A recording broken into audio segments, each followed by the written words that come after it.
Sab'atun yudhilluhumullah, 7 golongan yang akan mendapatkan naungan Allah. Yauma la dhilla illa dhilluh, hari itu tak ada naungan kecuali naungan Allah SWT.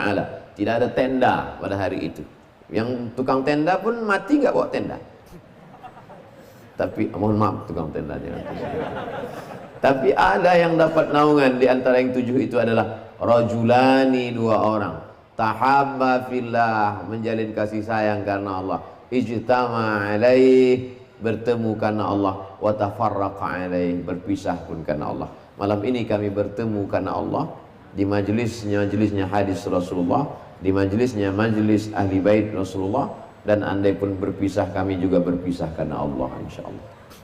Mudah-mudahan kami idza qasadal ulama'u bil ilmi al mala wal jaha tahasadu, kata Imam Abu Hamid Al-Ghazali dalam Ihya Ulumuddin. Idza qasadal ulama'u bil ilmi, kalau orang berilmu itu dengan ilmunya ingin mencari al-mala, cari duit, wal jaha, cari popularitas, tahasadu, mereka pasti akan hasad, akan dengki, akan dendam, akan busuat. Andailah tuan-tuan guru hasad, mereka akan mengatakan, ngapai Abdul Somad datang kemari? Tapi mereka adalah orang-orang yang bersih hatinya. Mudah-mudahan kebersihan, ketulusan hati mereka menular sampai ke kita semuanya. Itulah yang ingin Abdul Somad datang malam ini, datang ke majelis ilmu, bisa bersilaturahim dengan Tuan Guru. Tuan Guru Zaini belajar di Yaman.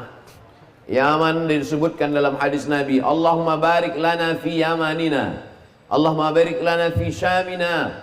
Ya Allah, berikan berkah pada negeri Syam, berikan berkah pada negeri Yaman. Doa Nabi SAW dikabulkan Allah. Wala saufa yu'tika rabbuka fatarda, dan beliau mendapatkan kehormatan itu. Apa bukti kebenaran Nabi SAW bahwa Yaman itu mendapatkan keberkahan? Sekian ratus tahun setelah Nabi SAW meninggal, barulah orang berkata, oh, ini bukti kebenaran ucapan Nabi Muhammad SAW.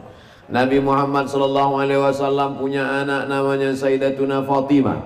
Sayyidatuna Fatimah punya anak namanya Sayyidina Al-Husain. Sayyidina Al-Husain punya anak namanya Sayyidina Ali. Supaya tidak sama antara Ali cucu dengan Ali kakek, maka digelar dia dengan Zainal Abidin. Karena sujudnya sampai 1 hari semalam 1000 kali sujud, bergelar dengan As-Sajjad, orang yang banyak sujud. Karena zikir, tasbih, tahmid, takbirnya banyak, maka dia dikenal dengan perhiasan orang-orang ahli ibadah, Ali Zainal Abidin. Dia punya anak laki-laki namanya Muhammad Al-Baqir.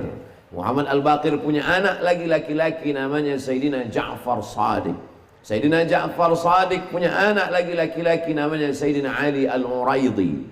Sayyidina Ali Al-Uraidi punya anak lagi laki-laki namanya Sayyidina Muhammad An-Naqib. Sayyidina Muhammad An-Naqib punya anak lagi laki-laki namanya Sayyidina Ahmad.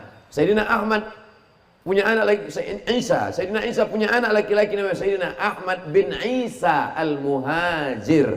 Disebut dia Al-Muhajir karena dia pindah dari Baghdad, Irak menuju Tarim, Hadramaut, Yaman. Lalu kemudian dari Sayyidina Ahmad bin Isa Al-Muhajir inilah lahir pada ulama-ulama besar yang ilmunya sampai ke atap. Atap itu bahasa Arabnya saqaf.